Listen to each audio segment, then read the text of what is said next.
By 2005, there was no doubt this was occurring, or actually 2004, I think it was, when we figured out that we had enough data then that there's no doubt. It was even changing shape because it was slowing down so much. And I went on to German television. I told them, you know, you guys are in a lot of trouble, and you have to begin to plan. They became very angry with me. I got all kinds of hate mail and emails and everything else saying I was crazy, didn't know what I was talking about. But I got letters from Sir David King, who is the eminent scientist who was under Tony Blair, who said that every word that we were saying was accurate and true, and that he agreed with us, what we were saying. And Andrew Marshall out of the Pentagon, Bush didn't want him to talk about this stuff, but he did it anyway, and he published in February 7th of 2004, he published in, what's it called, Fortune magazine, all the secret papers of the Pentagon about weather. He showed how the satellites had only 30-something years ago of what the North Pole looked like, and it's like this, and then he shows it in 2004, and it's 42% melted. And the following year after that, the biggest ice shelf at the North Pole broke apart. It was an ocean of water, literally melted and broke apart. You see, as these minerals run out and they start causing the greenhouse effect and heating up the oceans, they start melting the poles. And when the poles start melting, the ice at both the North and the South Pole is fresh water, not salt water. And what drives these currents, the motor that drives these currents, is not heat, it's salt. And so if you look at the Atlantic current, it comes up by the equator, and it comes up to the surface, and it's like a hot river flowing on the surface that heads north. And it keeps going north until it gets way up by Greenland, up by where as far as it can go, and then it drops to the bottom. And what's dropping to the bottom is the salt. And that's what's pulling the water up. That's the motor, is this salt dropping. When it gets to the bottom, it runs along the bottom till it gets back to the north, and the heat rises back up, and then it comes back over the top. So it's a big three-dimensional circle going like this. You might just say a big three-dimensional convection current. But it is salt. Without the salt, there can't be any. And so as the poles melt and the northern currents are flowing billions and billions of gallons of fresh water, the ocean near there, the salt density drops. And so this thing doesn't fall as far, and it begins to slow down. And this is how this works.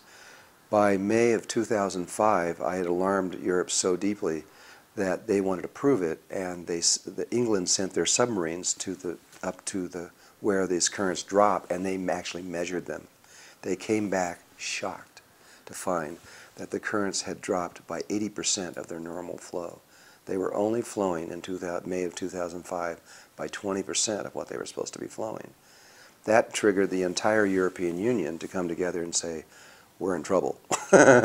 Because that means that very, very soon, the kind of weather that they're experiencing is going to vanish, and it's going to vanish, if you go by scientific evidence, in 3 days.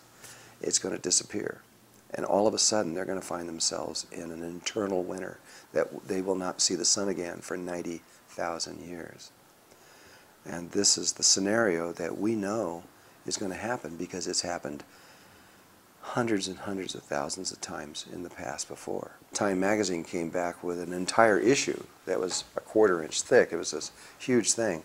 And they were saying, well, that I hadn't figured out the tree ring theories of what all this is about, meaning that it isn't just the Atlantic Ocean that's breaking down, it's all of them.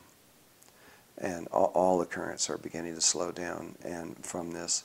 And that means something much bigger than what happened in the 1300s. That, when that begins to happen, that is a true ice age, global, worldwide. And you know, Al Gore knows this, but he won't. I think he's afraid to tell the truth, because the truth is scary. The South Pole is what's interesting to me, because there's enough ice in the South Pole to raise the oceans a long ways, close to 200 feet or so. And I remember about 4 years ago when Larsen's ice shelf broke off, and that raised the entire world's oceans about maybe 1/16 of an inch or something. And but they said, it's no big deal. It only was there for 10,000 years. And then those same scientists said, but Larsen's B shelf will never break off because it's been there for millions of years. The following year, I think it was, Larsen's B shelf broke off. And then they made the statement that it would take 6 months to melt because it was the size of a state. You know, it's huge. And but it didn't. It melted in 30 or 45 days, I don't remember. And that raised the entire world's oceans almost an inch. But the one that I'm concerned about, and the scientists that I know are really concerned about, is something called Ross's shelf. And that is a piece of ice a couple miles high.